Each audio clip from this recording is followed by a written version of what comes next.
توحید الوہیت کیا ہے؟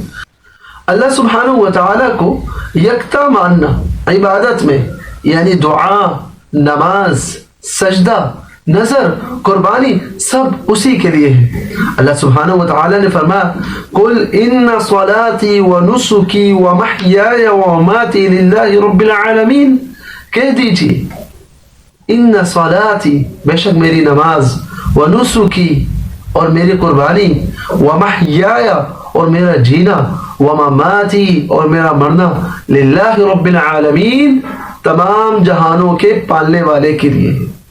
اسی طرح اللہ سبحانہ و تعالی نے فرمایا قل هو اللہ احد، کہہ دیجئے وہ اللہ ایک ہے، اکیلا ہے، اللہ الصمد، اللہ بے نیاز ہے۔